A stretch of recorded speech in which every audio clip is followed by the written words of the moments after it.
طريقته أجمعين.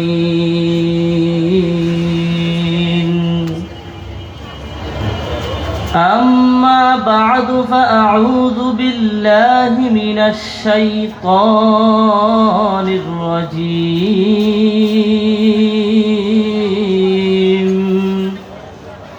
بسم الله الرحمن الرحيم.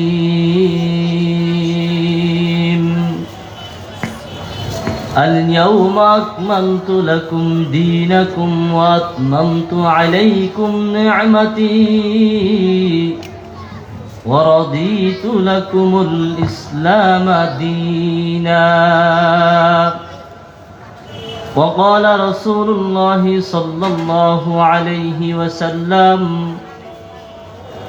من قرأ القرآن فاستظهره فأحل حلاله وحرم حرامه أدخله الله الجنة وشفعه في 10 من أهل بيته كلهم قد وجبت له النار. صدق الله مولانا العظيم وصدق رسوله النبي الأمي الكريم، ونحن على ذلك من الشاهدين والشاكرين.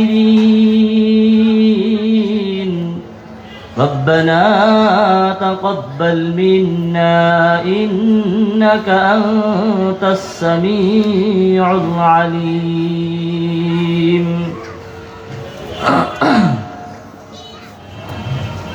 জামিয়া ইসলামিয়া দারুস সুন্নাহ আহমদ আলী মিয়া ভাই লিল্লাহ বোর্ডিং ও এতিমখানার উদ্যোগে আয়োজিত ৬ষ্ঠ বার্ষিক ওয়াজ মাহফিলের সম্মানিত সভাপতি, উলামায়ে কেরাম, মুরব্বিয়ানে আযম, প্রিয় তালিবুল ইলম, পর্দানাসীন মা ও বোনেরা, আমরা সর্বপ্রথম মহান আল্লাহ রাব্বুল আলামিনের দরবারে লক্ষ কোটি শুকরিয়া আদায় করি যে মহান আল্লাহ রাব্বুল আলামিন আমাদেরকে দ্বীনের নিসবতে, দ্বীনের টানে এই মাহফিলে এসে কিছু দ্বীনি কথাবার্তা বলার এবং শোনার তৌফিক দান করেছেন। এ কারণে মালিকের দরবারে শুকরিয়া আদায় করি, আলহামদুলিল্লাহ।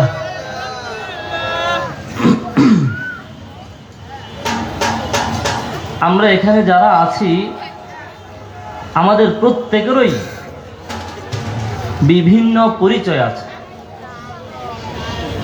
আমাদের বিভিন্ন ধরনের পরিচয় আছে। আমরা কোথাও ছেলে, কোথাও ভাই, কোথাও বাবা, কোথাও স্বামী, কোথাও এরকমভাবে শিক্ষক। এক এক জায়গায় আমাদের পরিচয় এক এক রকম। আমরা সকলেই আমাদের মা বাবার কাছে সন্তান, ছেলে মেয়ে। আমরা আবার আমাদের সন্তানদের তুলনায় বাবা, কেউ মা, এরকমভাবে আমরা আমাদের ভাই বোনদের তুলনায় আমরা আবার ভাই, না হয় বোন। এই যে আমাদের পরিচয়, পৃথিবীতে বসবাস করতে হলে এরকম বিভিন্ন ধরনের পরিচয় নিয়ে বসবাস করতে হয়। কিন্তু এই সমস্ত পরিচয়ের মধ্যে আমাদের সবচেয়ে দামি পরিচয় কি? কোন পরিচয় আমরা আল্লাহ রাব্বুল আলামিনের কাছে সবচেয়ে বেশি শ্রেষ্ঠ? কোন পরিচয় সবচেয়ে বেশি দামি? কোন পরিচয়ের মাধ্যমে দুনিয়া এবং আখিরাতে আমরা সফলতা অর্জন করব? এই পরিচয়টা জানা এবং সব সময় মনে রাখা, সব সময় একেবারে নিজের সামনে রাখা, চোখের সামনে রাখা জরুরি। ওই পরিচয়টাকে আমরা একটু খেয়াল করি। যে আমরা সকলেই কিন্তু মহান আল্লাহ রাব্বুল আলামিনের মাখলুক, মহান আল্লাহ রাব্বুল আলামিনের সৃষ্টি। আল্লাহ রাব্বুল আলামিন আমাদের সকলকে সৃষ্টি করেছেন। এই পৃথিবীতে যত বস্তু আছে, যত জিনিস আছে, সব কিছুর স্রষ্টা একমাত্র আল্লাহ রাব্বুল আলামিন। আল্লাহ রাব্বুল আলামিন পবিত্র কোরআন বলেন, খালিকু কুল্লি শাই, তিনি হলেন সমস্ত জিনিসের, সকল জিনিসের, পুরো যত জগৎ আছে, সমস্ত জগতের যত জিনিস রয়েছে সবকিছুর প্রতিপালক আল্লাহ রাব্বুল আলামিন, সবকিছু স্রষ্টা আল্লাহ রাব্বুল আলামিন। সেই হিসেবে আমরাও আল্লাহ রাব্বুল আলামিনের সৃষ্টি। কিন্তু এই একটা পরিচয় যে আমরা আল্লাহ রাব্বুল আলামিনের সৃষ্টি, এই পরিচয়টা আমাদের শ্রেষ্ঠত্বের জন্য যথেষ্ট কিনা?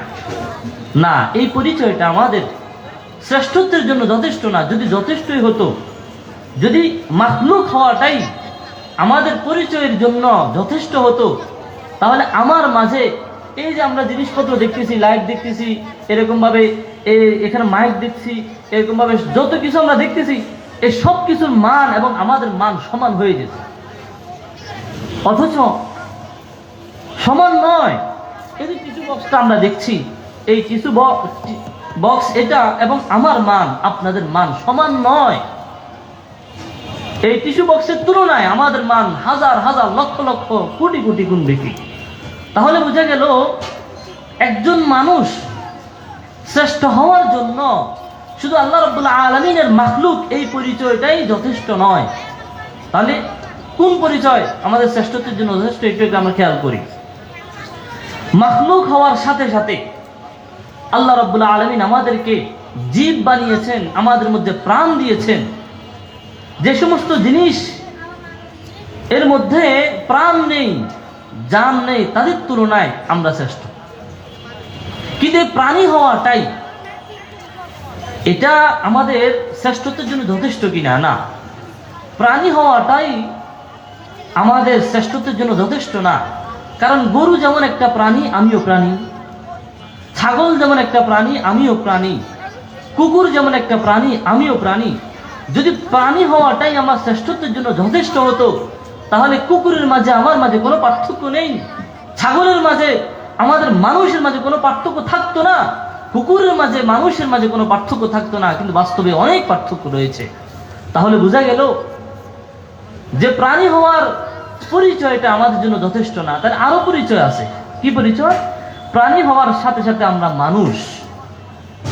এই মানুষ পরিচয়টা পৃথিবীর অন্য সকল প্রাণী থেকে আমাকে আলাদা করে দিয়েছে। এই পরিচয়টা মহান আল্লাহ রাব্বুল আলামিন পবিত্র কোরআনে বলেন, ওয়ালাকাদ কাররামনা বনি আদম, আমি বনি আদমকে পৃথিবীর সমস্ত জিনিস থেকে, সমস্ত প্রাণী থেকে, অন্য যত যত পদার্থ আছে, উদ্ভিদ থেকে আমি মানুষকে শ্রেষ্ঠত্ব দান করেছি। ওয়ালাকাদ কাররামনা বনি আদম, আমি বনি আদমকে শ্রেষ্ঠত্ব দান করেছি। কিন্তু এই মানুষ হওয়াটাই কি আমার দুনিয়া এবং আখিরাতের সফলতার জন্য, আমার শ্রেষ্ঠত্বের জন্য যথেষ্ট কিনা? না, এই প্রাণী মানুষ হওয়াটা, শুধু মানুষ হওয়াটা আমার শ্রেষ্ঠত্বের জন্য, আমার সফলতার জন্য যথেষ্ট নয়। যদি মানুষ হওয়াটাই সফলতার জন্য, শ্রেষ্ঠত্বের জন্য যথেষ্ট হতো, তাহলে পৃথিবীর সমস্ত মানুষের ক্যাটাগরি এক হয়ে যেত। যদি মানুষ হওয়াটাই আমার শ্রেষ্ঠত্বের জন্য যথেষ্ট হতো, তাহলে আল্লাহ রাব্বুল আলামিন ঘোষণা করতেন না, উলাইকা কাল আনআমি বাল হুম আদাল, মানুষের মধ্যে কিছু মানুষ এমন রয়েছে যারা প্রাণীদের মতো চতুষ্পদ জন্তুর মতো, বরং এই চতুষ্পদ জন্তু থেকেও নিকৃষ্ট। তাহলে বুঝা গেল মানুষের মধ্যেও আবার পার্থক্য রয়েছে। কিছু মানুষ শ্রেষ্ঠ, কিছু মানুষ হলো নিকৃষ্ট। তাহলে এই মানুষ পরিচয়টাও আমার শ্রেষ্ঠত্বের জন্য যথেষ্ট না। যদি মানুষ পরিচয়টাই শ্রেষ্ঠত্বের জন্য যথেষ্ট হতো, তাহলে মূসা আলাইহিস সালাম এবং ফেরআউনের মর্যাদা এক হয়ে যেত। মূসা আলাইহিস সালাম এবং ফেরাউনের মর্যাদা এক হয়ে যেত। এরকম ভাবে ইব্রাহিম আলাইহিস সালাম এবং নমরুদের মর্যাদা এক হয়ে যেত। ঈসা আলাইহিস সালাম এবং যারা তাকে কষ্ট দিয়েছে তাদের মর্যাদা এক হয়ে যেত। হযরত মুহাম্মদ সাল্লাল্লাহু আলাইহি ওয়াসাল্লাম এবং আবু জেহেল, উতবা, শাইবা, আবু লাহাব এদের মর্যাদা এক হয়ে যেত। অথচ আমরা জানি এদের মাঝে হযরত মুহাম্মদ সাল্লাল্লাহু আলাইহি ওয়াসাল্লাম আবু জেহেলের মাঝে, হযরত ইব্রাহিম আলাইহিস সালাম নমরুদের মাঝে, হযরত মূসা আলাইহিস সালাম ফিরআউনের মাঝে আকাশ পাতাল পার্থক্য রয়েছে। সুতরাং বোঝা যায় মানুষ হওয়াটাই আমাদের শ্রেষ্ঠত্বের জন্য, আমাদের সফলতার জন্য যথেষ্ট নয়। তাহলে আমাদের শ্রেষ্ঠত্বের জন্য কোন পরিচয়টা সবচেয়ে বড় পরিচয়? এই পরিচয়টা হলো আমরা মুসলমান। পৃথিবীর অন্য মানুষগুলোর তুলনায় আমরা শ্রেষ্ঠ, আমরা সফল। এর কারণ হলো আল্লাহ রাব্বুল আলামিন আমাদেরকে ঈমানের মতো দৌলত দান করেছেন। এই দুনিয়াতে এবং আখিরাতে আল্লাহ রাব্বুল আলামিনের কাছে এই পরিচয়টাই সবচেয়ে বেশি গ্রহণযোগ্য হবে। আল্লাহ রাব্বুল আলামিন পবিত্র কোরআনে বলেন, ইন্নাদ-দীনা ইনদাল্লাহিল ইসলাম। আল্লাহ রাব্বুল আলামিনের কাছে একমাত্র মনোনীত ধর্ম হলো ইসলাম। আল্লাহ রাব্বুল আলামিন অন্য জায়গায় ঘোষণা করেন, ওয়া মাইয়াবতাগি গায়রাল ইসলামি দীনান ফালান ইউকবালা মিনহু ওয়া হুয়া ফিল আখিরাতি মিনাল খাসিরিন। যেই ব্যক্তি ইসলাম ছাড়া অন্য কোন ধর্ম গ্রহণ করবে, অন্য কোন ধর্ম তালাশ করবে, এই ধর্ম কখন আল্লাহ রাব্বুল আলামিনের কাছে গ্রহণযোগ্য হবে না এবং আখিরাতে সে ক্ষতিগ্রস্ত ব্যক্তিদের অন্তর্ভুক্ত হবে। এই কারণে আমাদের সবচেয়ে দামি পরিচয় যে আমরা মুসলমান। আল্লাহ রাব্বুল আলামিন কোরআনের অন্য জায়গা বলেন, আল ইয়াউমা আকমালতু লাকুম দীনাকুম ওয়া আতমামতু আলাইকুম নি'মাতি ওয়া রাদিতু লাকুমুল ইসলামা দীনা। আজ আমি তোমাদের জন্য, আল ইয়াউমা আকমালতু লাকুম দীনাকুম, আজকে আমি তোমাদের জন্য তোমাদের ধর্মকে পরিপূর্ণ করে দিয়েছি। ওয়া আতমামতু আলাইকুম নি'মাতি, এবং তোমাদের উপর আমার নিয়ামতকে পরিপূর্ণ করে দিয়েছি। ওয়া রাদিতু লাকুমুল ইসলামা দীনা, এবং ইসলামকে ধর্ম হিসেবে তোমাদের জন্য মনোনীত করেছি। তাহলে এই মানুষদের জন্য একমাত্র মনোনীত ধর্ম হলো ইসলাম। তাহলে বলেন তো দেখি, আমাদের সবচেয়ে দামি পরিচয় কি? ইসলাম।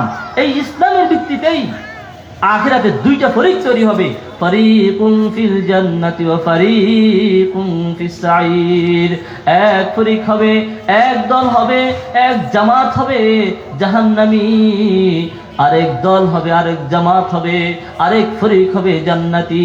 এই ইসলামের ভিত্তিতেই, এরকম ভাবে এই ইসলামের ভিত্তিতেই আসহাবুশ শিমাল, আসহাবুল ইয়ামিন, এক ফরিক হবে ডানপন্থী, আরেক ফরিক হবে বামপন্থী।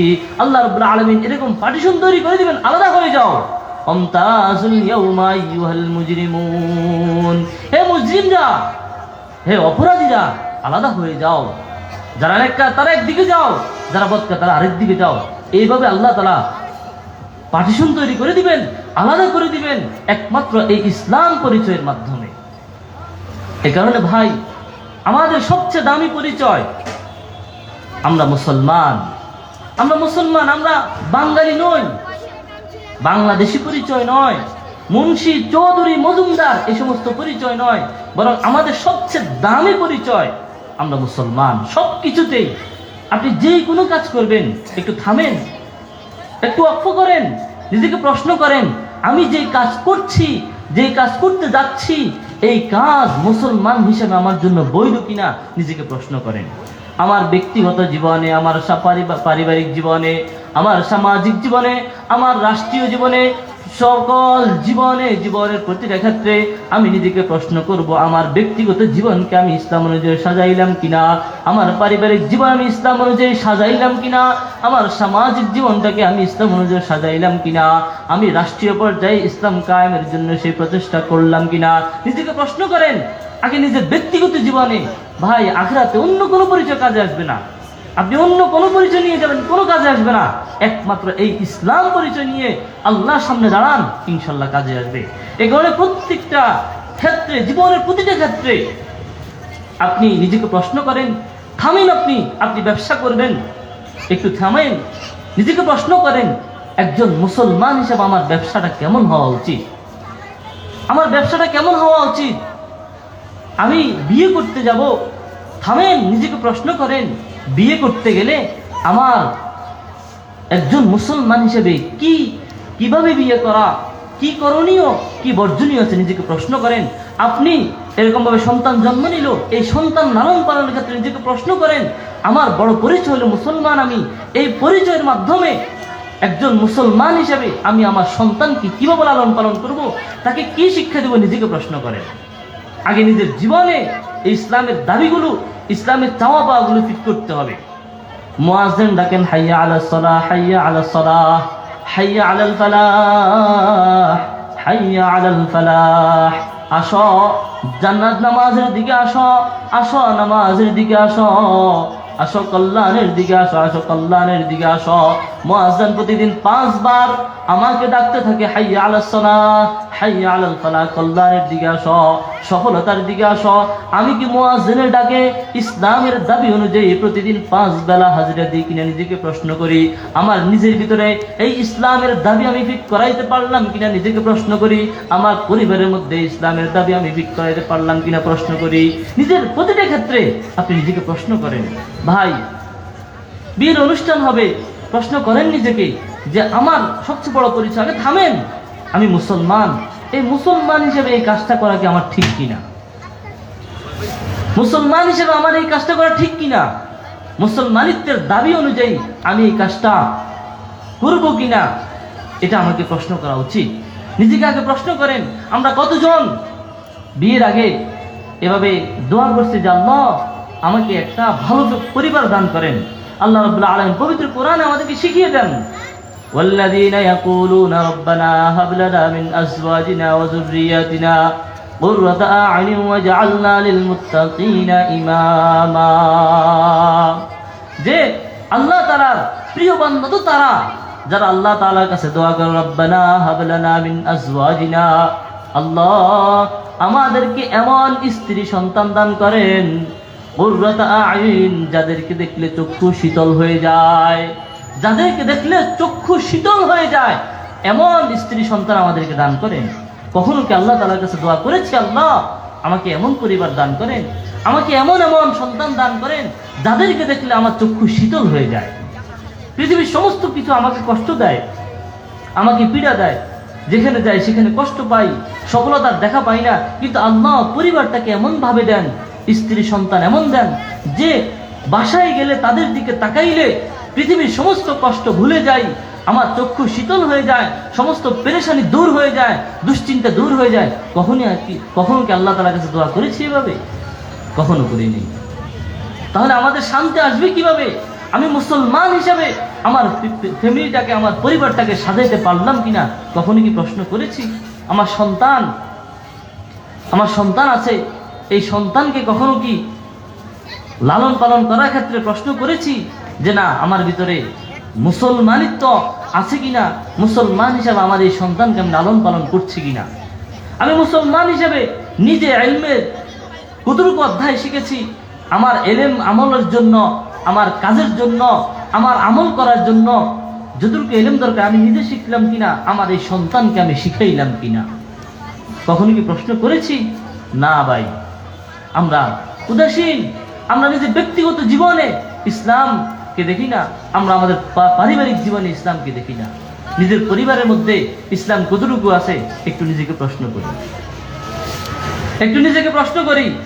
এই যে এখন ডিসেম্বর মাস চলে আসছে, আমাদের এই সন্তানগুলোকে আমরা ডিসেম্বরের পরে কোথায় পড়াবো?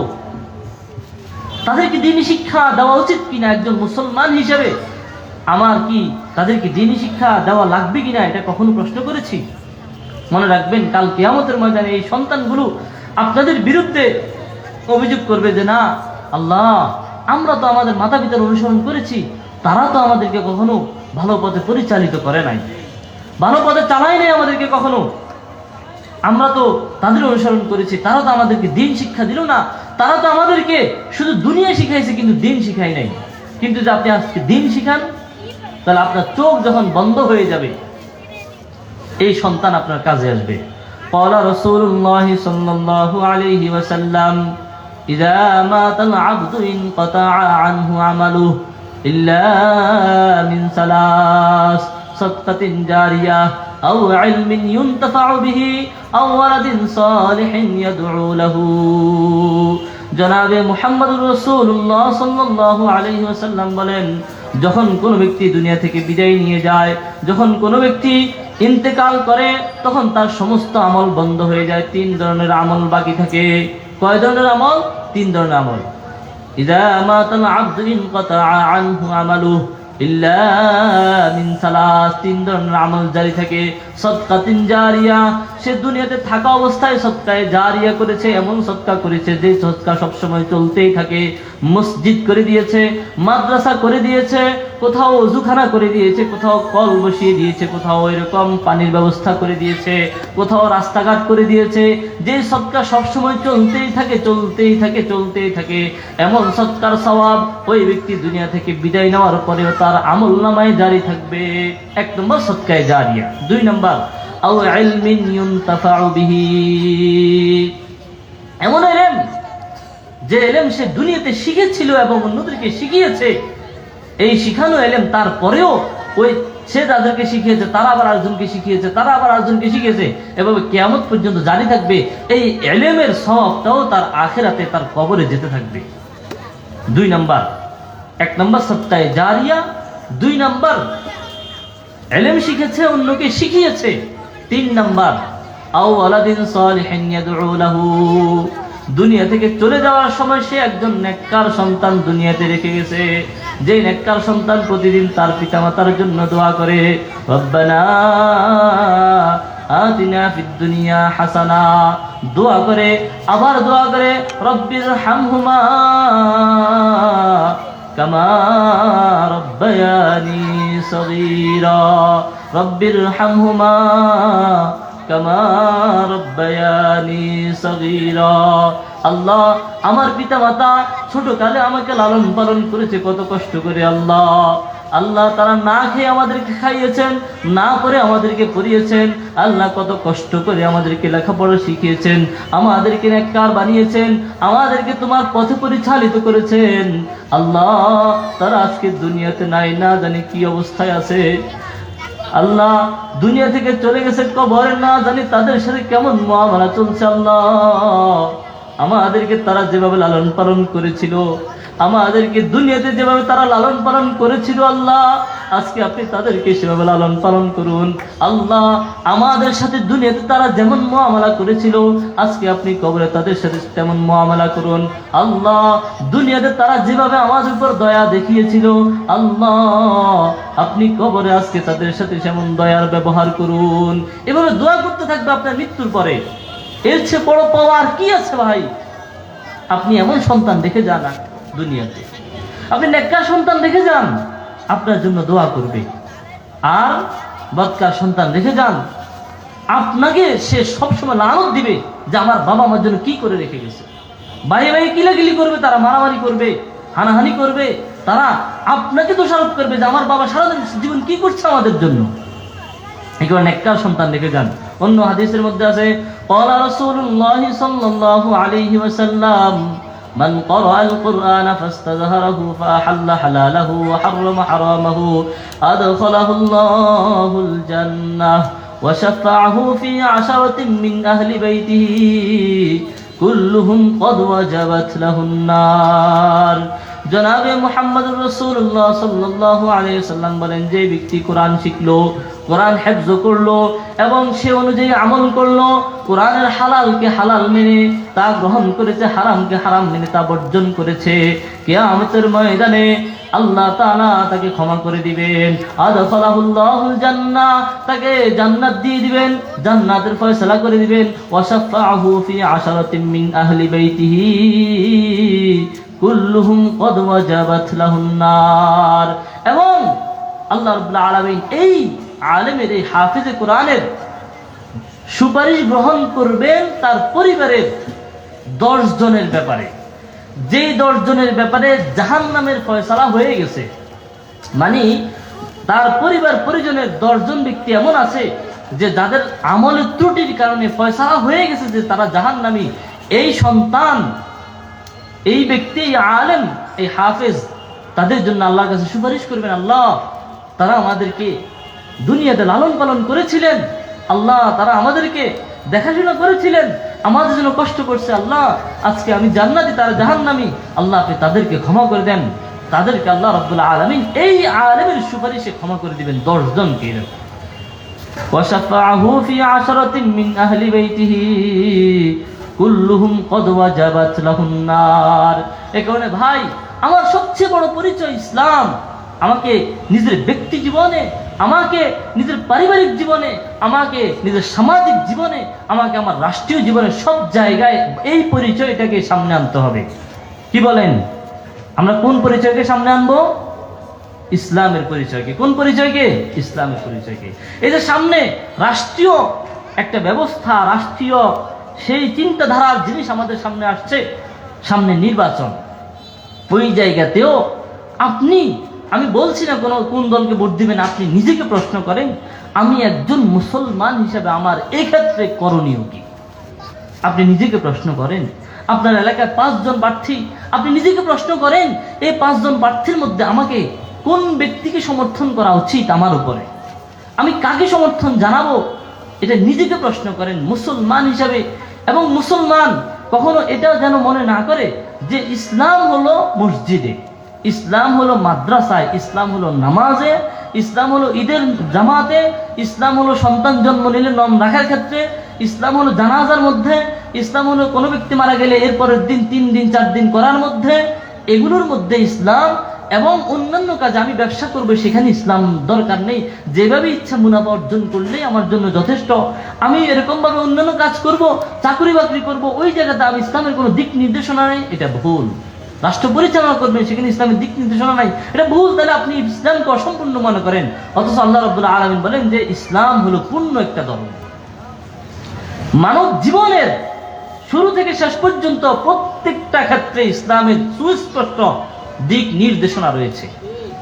যেমন সামনে আপনি ভোট দিবেন, আপনার কি কখনো মনে আসে না এই কথা যে দেখে আমি যে ভোট দেব, আমি জন্মের সূত্রে একটা দলকে পছন্দ করি, আমার বাবা পছন্দ করতো তাই আমি পছন্দ করি, আমি ওই দলকে ভোট দিব। ইসলাম কি এক্ষেত্রে আমাকে কোনো বিধান দেয় না? ইসলাম কি আমাকে কোনো কিছু বলে না এক্ষেত্রে? আপনি নিজেকে প্রশ্ন করেন, হ্যাঁ ইসলামের সেক্ষেত্রে বিধান আছে। ইসলামের বিধানটা কি? আগে আপনারা বলেন, মিথ্যা সাক্ষী দেওয়া জায়েজ আছে? কি বলেন, মিথ্যা সাক্ষী দেওয়া জায়েজ আছে? ভোট দেওয়া মানে হলো আপনি এই 4-5 জনের মধ্যে একজনের ব্যাপারে এই সাক্ষ্য দেওয়া যে এই লোকটা ভালো। ভোট মানে কি? 5 জন এই এলাকার প্রার্থী, আপনারা সবাই মিলেমিশে সাক্ষ্য দিবেন যে এদের মধ্যে কোন লোকটা বেশি ভালো। অধিকাংশ লোক যার ব্যাপারে সাক্ষ্য দিবে সেই পার্লামেন্টে যাবে। তাহলে এর অর্থ কি? আপনি ভোট দেওয়া মানে আপনি এই কথার সাক্ষ্য দেওয়া যে এই লোকটা হলো ভালো মানুষ, এই যে 5 জন 6 জন আছে এদের মধ্যে এই লোকটা সবচেয়ে ভালো মানুষ, আপনি এই কথা সাক্ষ্য দেওয়া। এখন নিজেকে প্রশ্ন করেন, আপনি যাকে সমর্থন দিচ্ছেন আসলে কি সে এই 5 জনের ভিতরে সবচেয়ে ভালো মানুষ কিনা? আমি উত্তর দিব না, আপনি নিজেকে প্রশ্ন করেন, নিজের থেকে উত্তর বের করেন। ইস্তাফতি নাফসাক ইস্তাফতি কলবাক, নিজেকে প্রশ্ন করেন। এখানে ভাই এ কথা আমরা মনে না করি যে এগুলো হুজুরদের কাজ, ইসলামের চিন্তা করা এগুলো হুজুরদের কাজ না। ভাই, একজন মুসলমান হিসেবে একজন শাইখুল হাদিসের যে দায়িত্ব, একজন সাধারণ মানুষেরও একই দায়িত্ব। শাইখুল হাদিস সাহেব তার কবরে যাবেন, আপনি তার কবরে, আপনার নিজের কবরে যাবেন। শাইখুল হাদিস সাহেব তার জবাব দিবেন, আপনাকে আপনার জবাব দিতে হবে। আপনাকে এক কদম সামনে আগানোর সুযোগ দেওয়া হবে না যতক্ষণ পর্যন্ত আপনার জীবনের পুঙ্খানুপুঙ্খানু হিসাব না দিবেন। এ কারণে সব বিষয়ে, এই যে কয়েকদিন আগে যে বাউলের যে ঘটনাটা, আমরা মনে করি এগুলো হুজুরদের কাজ, এগুলো আমাদের কাজ না। অথচ এই বাউলরা কোনো মুসলমান নয়, আমরা অনেকে জানিও না যে এরা কারা। আমরা এদেরকে মুসলমান নয়, শুধু মুসলমানদের ভিতরে বুজুর্গ শ্রেণী মনে করি। অথচ এদের কার্যকলাপ, এদের সব কিছু একটু ঘাটলে দেখা যায় যে এরা মুসলমান না, এরা মুসলমান না, এরা হিন্দুও না, মানে এরা অমুসলিম, আলাদা একটা সম্প্রদায়। এখন আপনি বলবেন যে হুজুর আপনি এটা কিসের ভিত্তিতে দাবি করেন? ভাই সময় নাই, নাহলে ভিত্তিতে বলে দিতাম যে তাদের কি কি মতবাদ, এটা বলে দিতাম। এখানে একটা কথা বলে রাখি, যে আমরা অনেকেই এই যে সমস্ত ঘটনা ঘটলে আমরা মনে করি এগুলো হুজুরদের কাজ, আমরা নিজেরা একটু গবেষণার চেষ্টা করি না।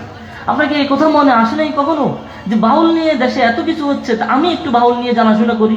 এখন তো সহজ, আপনি একটা হুজুরের বয়ান শুনেন, আপনি একটা আর্টিকেল পড়েন, আপনি একটা লেখা পড়েন বাংলা পিডিয়া উইকিপিডিয়াতে, আপনি দেখেন তাদের সেই আকীদাগুলো, তাদের সেই বিশ্বাসগুলো একটু দেখেন। কই আমরা তো এগুলো মনে করি এগুলো আমাদের কাজ না, এগুলো হুজুরদের কাজ।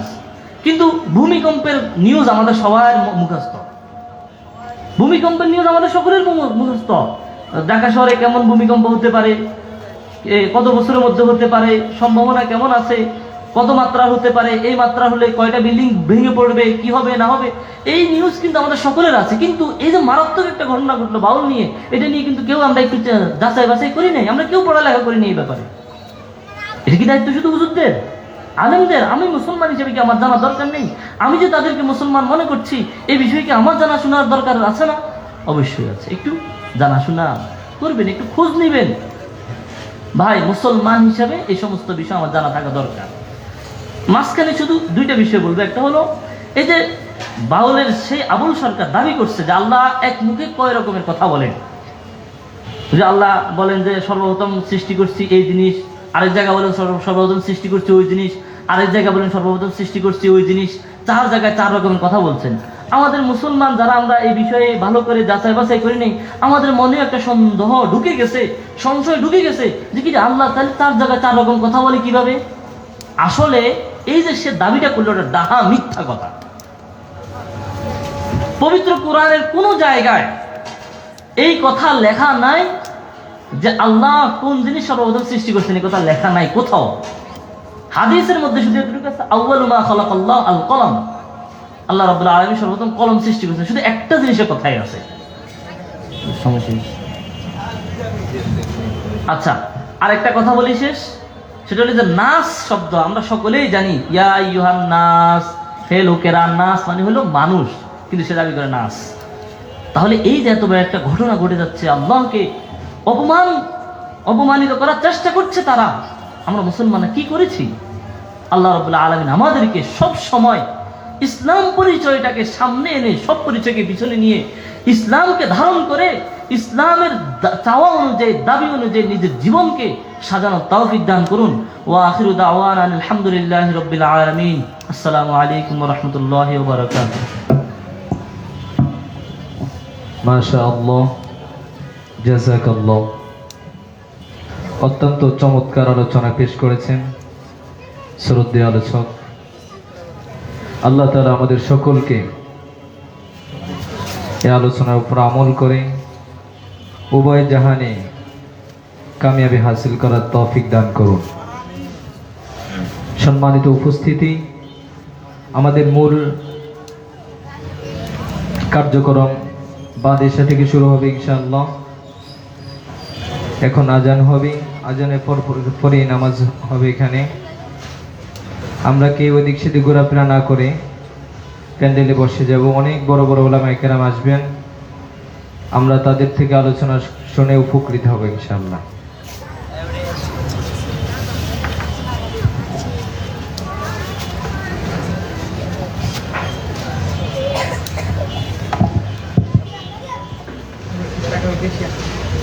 الله أكبر الله أكبر